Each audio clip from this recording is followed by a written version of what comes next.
आपकी जगह अगर मैं होता तो क्या करता? देखो मैं मोटे मोटे आंकड़े बताऊंगा, आप इसमें गलती मत निकालना, मोटे मोटे आंकड़े, ठीक है। अध्यापक भर्ती परीक्षा चाहे L2 हो चाहे L1 हो, इसके सिलेबस को हम 5 भागों में बांट देते हैं। एक तो आता है इसमें पूरा राजस्थान का सामान्य अध्ययन, ठीक है। अब देखिए राजस्थान सामान्य अध्ययन, सामान्य अध्ययन इसलिए लिख रहा हूं कि इसमें आपकी इतिहास, संस्कृति, भाषा, भूगोल, समसामयिक, राजस्थान का जीके वगैरह सब आ जाता है। और राजस्थान का सामान्य अध्ययन, और सामान्य अध्ययन में आपको पता है कि क्या क्या रहता है। राजस्थान का ज्योग्राफी रहती है, राजस्थान का इतिहास रहता है, राजस्थान की संस्कृति रहती है, और राज व्यवस्था का भी एक आधा टॉपिक है उसमें, राज व्यवस्था, ठीक है। और इसके साथ साथ में आपकी भाषा, और इसके साथ साथ में समसामयिक, और एक आपके सामान्य जीके जिसमें कोई छोटी मोटी योजनाएं, प्रतीक चिन्ह, खेल खिलाड़ी, उस टाइप से, ये सब राजस्थान का सामान्य अध्ययन है, ठीक है। देखो राजस्थान के सामान्य अध्ययन की बात करें तो इसमें ये सारी बातें जो है वो शामिल हो जाती हैं, और ये पोर्शन एक अहम रोल रखता है परीक्षा में, अध्यापक की परीक्षा में। इसकी जो दूसरा भाग है इसमें हम ले सकते हैं शिक्षण विधियां,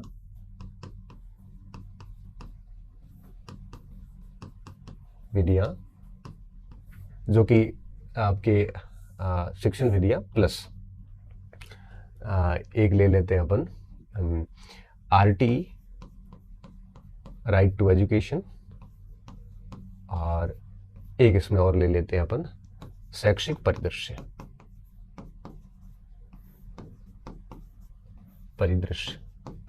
एक ये भाग है, ठीक है। तीसरा जो भाग है उस भाग में आपके मनोविज्ञान और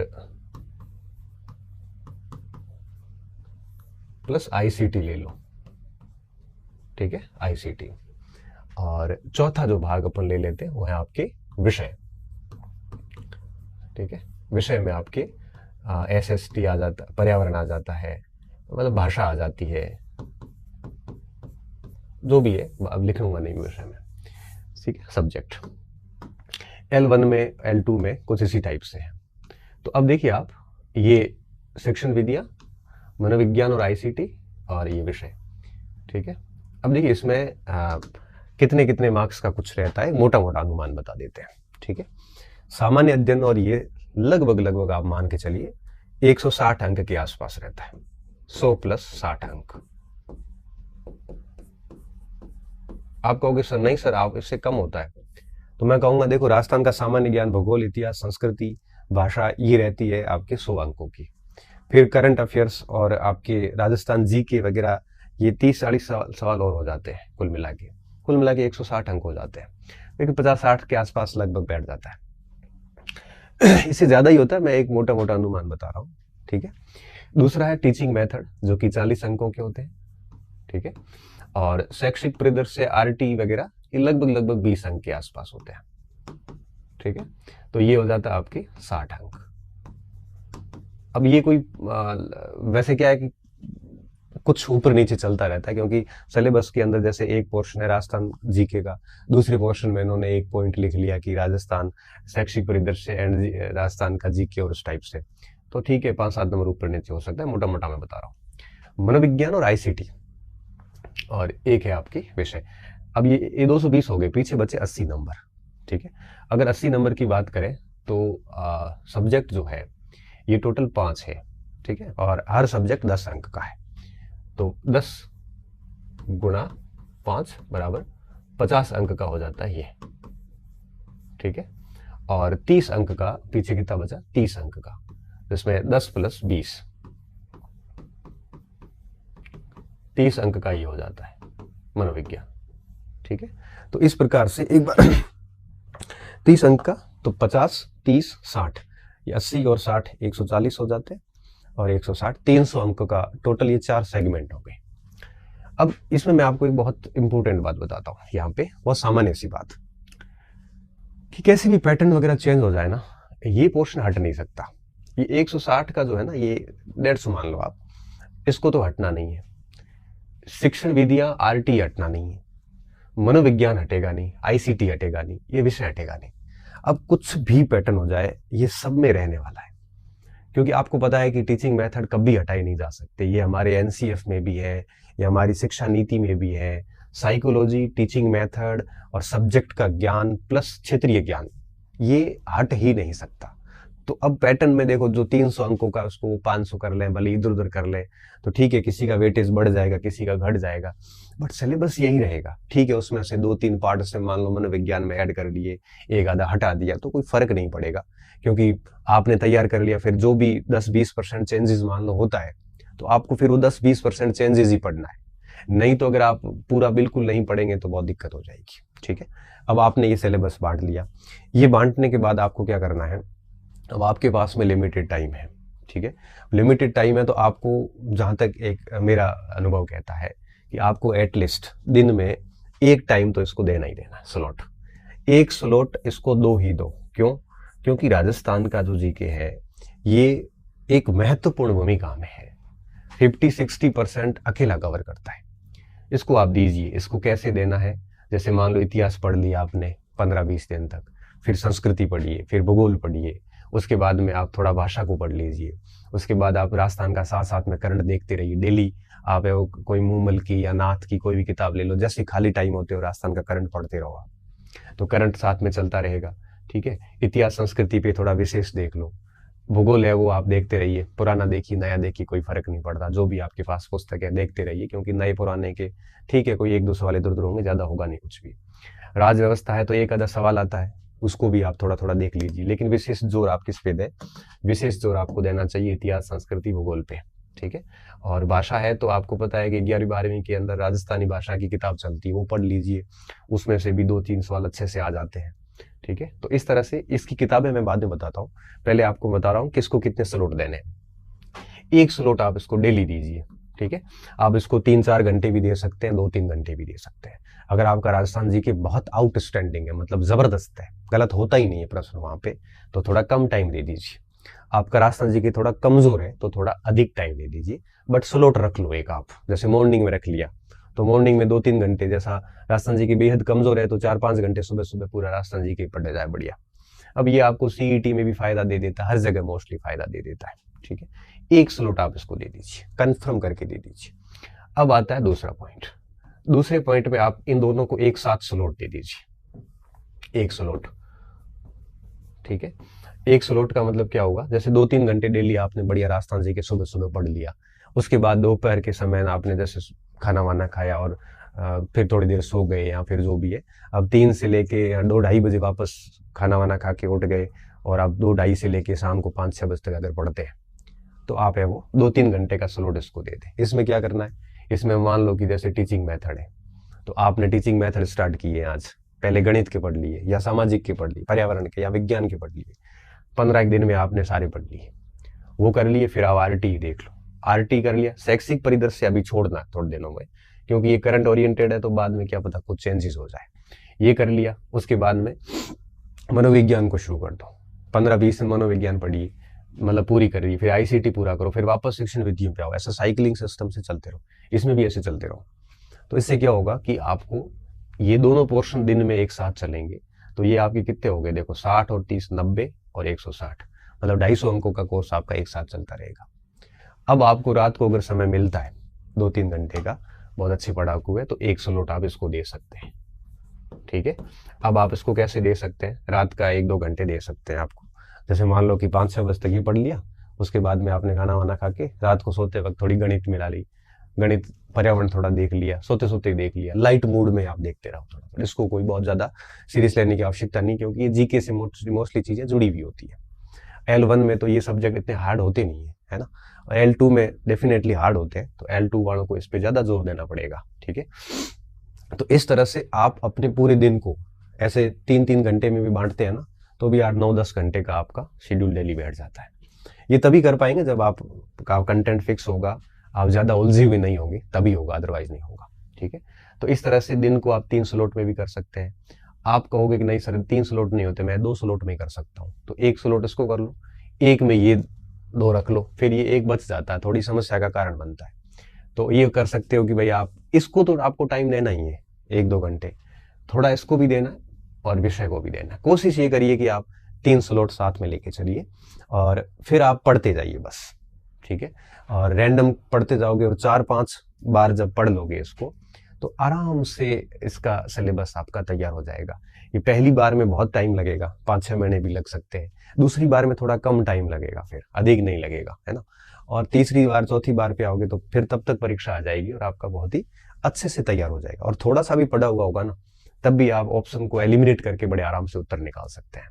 ये ज्यादा सोचना नहीं है कि भाई याद नहीं हो रहा है। और हाँ, एक और चीज याद रखना, बहुत गहराई में नहीं पढ़ना है, क्योंकि जिसके सिलेबस बहुत अधिक होते हैं, इससे कम सिलेबस क्या होगा, ये बहुत अधिक सिलेबस है। जिनके सिलेबस बहुत अधिक होते हैं उनके पेपर के लेवल जो है ना बहुत आसान आते हैं, ज्यादा हार्ड नहीं आते।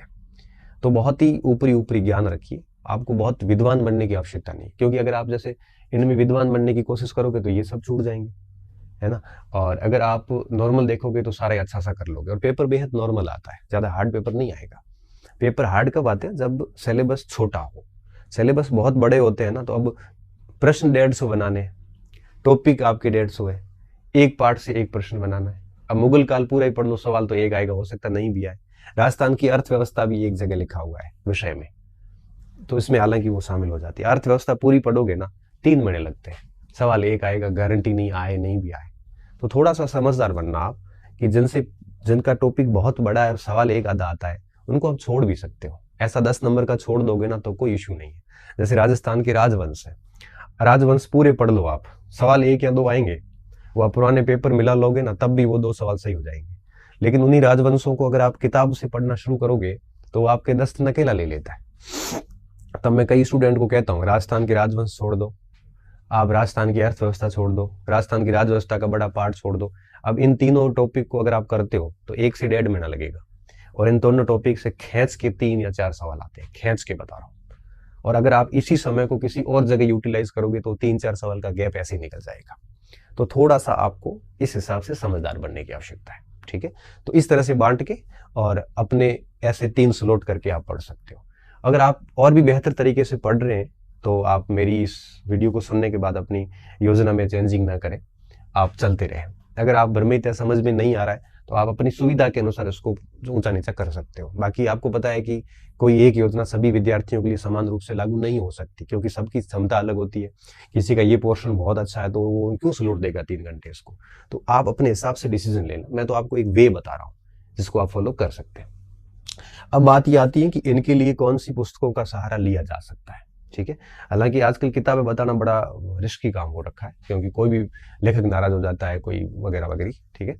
और हाँ, ये चीजें सेल्फ स्टडी वालों के लिए ज्यादा सही रहती है, कोचिंग वालों के लिए नहीं। क्योंकि कोचिंग के जो स्टूडेंट हैं वो कोचिंग के अनुसार चल रहे होते हैं, तो उनको फिर ये शेड्यूल काम के नहीं है। क्योंकि उनके 1-2 स्लॉट तो कोचिंग में चले जाते हैं, फिर 2 स्लॉट बचते हैं। कोचिंग वालों को तो मैं सिर्फ ये कहूंगा कि जो कोचिंग में आपको पढ़ाया जा रहा है उसी का डेली रिवीजन कर करके चले जाए। डेली रिवीजन करें, उसका जितना आज पढ़ाया उतना याद करके फिर दूसरे दिन क्लास में जाए। कोचिंग के टेस्ट ईमानदारी से दे और कोचिंग के कंटेंट को ऐसा रट ले डेली डेली कि लास्ट तक आते आते सिलेबस कंठस्थ हो रखा हो आपने जो भी अपने रजिस्टर में लिखा है। कोचिंग वालों को तो मैं यही कहूंगा, उनको इस शेड्यूल में चलने की आवश्यकता है नहीं, ना वो चल पाएंगे। ये शेड्यूल उनके लिए जो घर बैठ के पढ़ रहे हैं। अच्छा, घर बैठ के अगर ऑनलाइन पढ़ रहे हैं तब भी आप इस शेड्यूल को फॉलो कर सकते हैं। अगर आप ऑफलाइन कोचिंग में जा रहे हैं तो ये नहीं हो पाएगा। ये सिर्फ और सिर्फ उन स्टूडेंट के लिए जो सेल्फ तैयारी कर रहे हैं और आपके या फिर ऑनलाइन पढ़ रहे हैं, घर बैठ के पढ़ रहे हैं, वो अपने अनुसार टाइम टेबल बना सकते हैं, उनके लिए ठीक है। ये ऑफलाइन वालों के लिए नहीं है, क्योंकि उनके स्लॉट फिर कोचिंग के अनुसार चलते हैं। उनको तो मैं सिर्फ यही कहूंगा कि आप जो क्लास में पढ़ाया जाता है उसको आप डेली घर जाके वापस बढ़िया से पढ़े, याद करें, और उसके पुराने पेपर्स जो जैसे राजस्थान जीके के आते हैं, दिशा वगैरह के खूब सारे आते हैं, उनको लाए। जो टॉपिक कोचिंग में पढ़ाया है उसका घर जाके उसके सोल्यूशन करें। उसमें से जो सवाल नहीं आते हैं तो दूसरे दिन गुरुजी को जाके पूछे कि सर आपने पढ़ाया है लेकिन ये आया नहीं, मेरे से हुआ नहीं, तो वो सर उत्तर बता देंगे उसका, और वो अपनी बुकलेट में उसको ऐड कर दे। तो इस तरह से कोचिंग के साथ आप चलते रहें। कोचिंग में जैसे 4 क्लासेस लगी तो जो कुछ लिखवाया है ना वो आप अगली क्लास आओ उस दिन तक पढ़ के याद करके जाओ, नहीं तो कोचिंग का कोई फायदा नहीं। और जैसे टॉपिक पूरा होता है तो अभ्यास प्रश्नों से अभ्यास भरपूर करके फिर दूसरे टॉपिक पे जाइए आप। कोचिंग वालों को तो मैं सिर्फ यही कहूंगा, सेल्फ वालों के लिए ये रहता है, ठीक है। सेल्फ वाले भी अभ्यास वगैरह भरपूर करें, टेस्ट सीरीज वगैरह ये कोर्स होने के बाद में देंगे तो ज्यादा बेहतर रहेगा। अब सामग्री क्या यूज की जा सकती है, ठीक है। देखो ये तो मैंने आपको बता दिया कि इसको किस तरह से स्लॉट में बांटा जा सकता है। अब अगर अपन सामग्री की बात करें, देखो मैं अभी यहाँ पे ABCD लिख रहा हूँ, A, B, C और D, ठीक है। अपन सबसे पहले A की सामग्री की बात करें, ठीक है। अब अगर सामग्री में A की बात करें तो A में राजस्थान का जीके कवर हो जाता है। अब मैं यहाँ पे सिर्फ इतना कहूंगा कि आपने अपना जो स्रोत है वो बनाए रखें, बस मैं यही कहूंगा। और ऐसा कोई स्टूडेंट नहीं होगा जिसके पास अभी राजस्थान जीके का कोई स्रोत नहीं है। मैं किसी किताब का नाम नहीं लूं, आपके पास में अगर पैनोरमा पढ़ रहे हो आप तो चलने दो, लक्ष्य पढ़ रहे हो तो चलने दो, सवाल वहीं से आते हैं। आप नाथ पढ़ रहे हो तो चलने दो, आप जो भी किताब पढ़ रहे हैं चलने दो, किसी के नोट्स पढ़ रहे हैं चलने दो, ठीक है, पर्याप्त है। मटेरियल से ज्यादा महत्वपूर्ण होता है कि आप पढ़ते कैसे हो, है ना। बस जो भी पढ़ रहे हो उस पर पूरा भरोसा करके पढ़िए। कोचिंग कर रहे हो उसकी सामग्री है, उसको चलने दो, फिर 3-3 4-4 किताबें लाने की आवश्यकता नहीं। लेकिन एक चीज ध्यान रखना, अपना स्रोत प्लस आपको RBSC की किताबें जरूर देखनी है रीड के लिए। Rajasthan board for secondary education, इसको BSER भी कह सकते हो। स्पेशली जैसे राजस्थानी भाषा की किताब आती है 11th-12th की, है ना। अब राजस्थानी भाषा की किताब आई थी पिछली बार और उसमें 4-5 सवाल आए थे पिछली बार। ये किताब है, ये 11th-12th में आती है, उसको आप पढ़ सकते हो।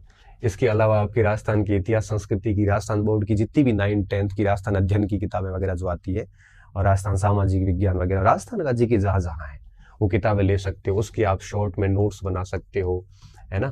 आप जो भी है ये सारे कार्य कर सकते हो। RBSC का सहारा जरूर ले, आप कोचिंग भी जा रहे हैं तब भी ले लीजिए, कोई दिक्कत नहीं है। 2-5 मिनट आधे घंटे का टाइम लगता है, वहां से कुछ ऐसे अनछुए से फैक्ट आते हैं जो परीक्षा में कई बार पूछ लिए जाते हैं।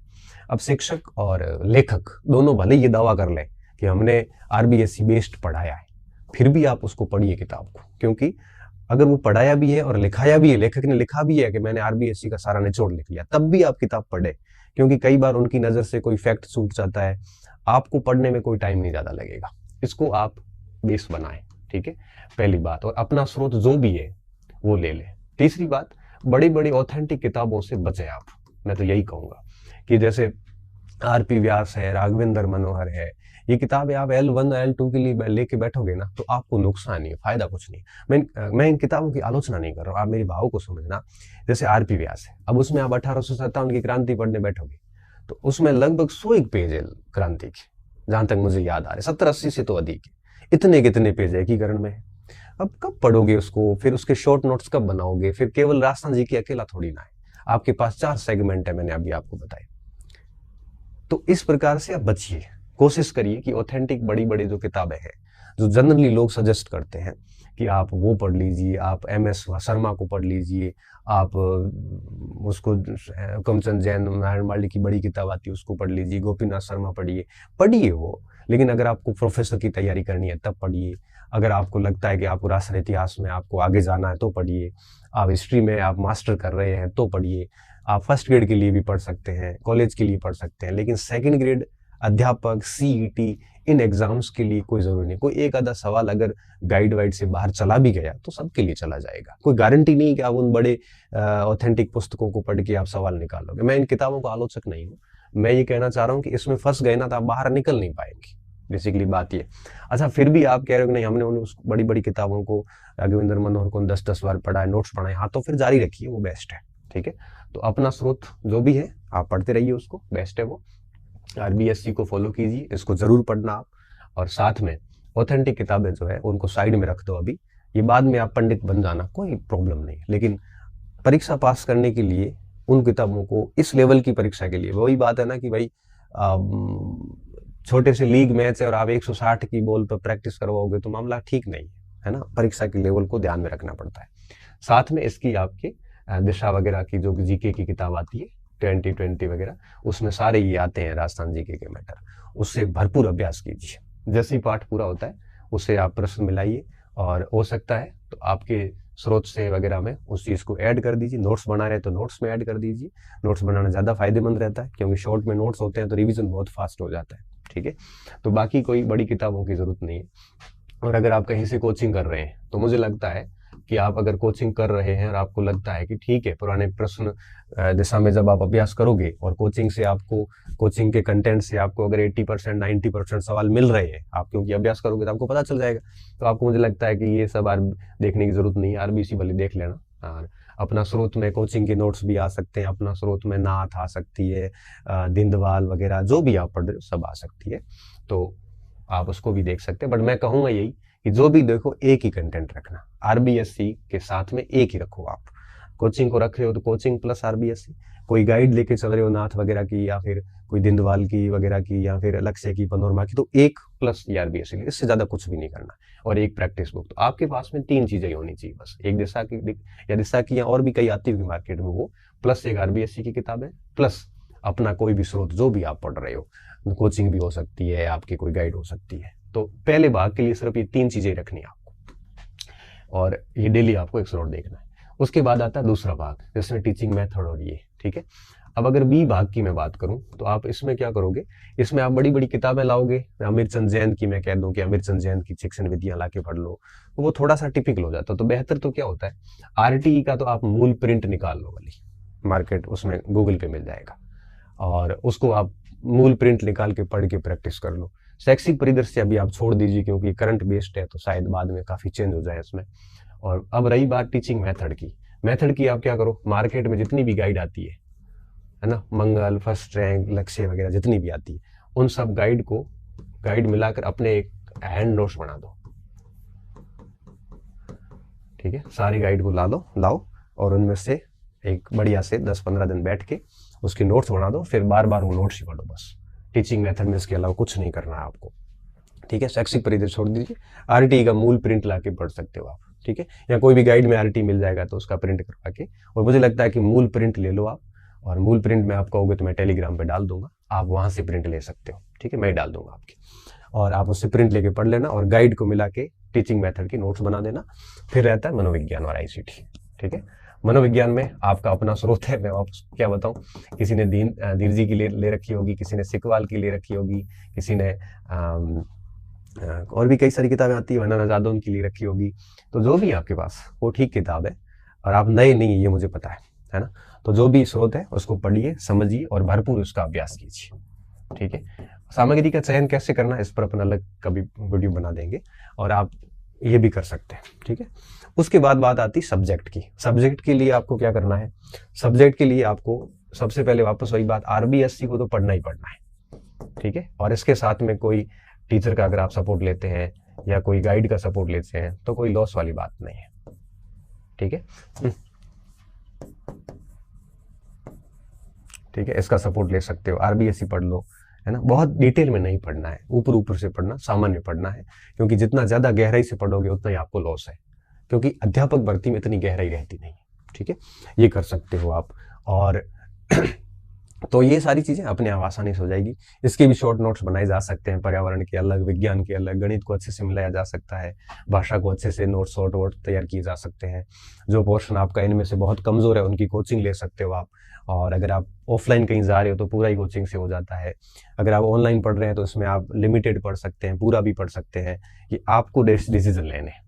और मोटी बात तो ये है कि 3 स्लॉट बांटोगे, पढ़ोगे, तो आपको अपने टाइम को अच्छे से मैनेज करना पड़ेगा। इधर उधर भटकोगे तो ये कुछ भी होने वाला नहीं है। और रही बात स्रोतों की, तो आपके पास स्रोतों की कोई कमी नहीं है, तो इस हिसाब से चलोगे तो निश्चित तौर पे आपका काम बढ़िया हो जाएगा। और अगर आप टारगेट लेके चलते हैं आगे कि 1-2 महीने अब आप इसके हिसाब से चलेंगे, तो डेफिनेटली एक बार आपका 3-4 महीने में कोर्स पूरा हो जाएगा।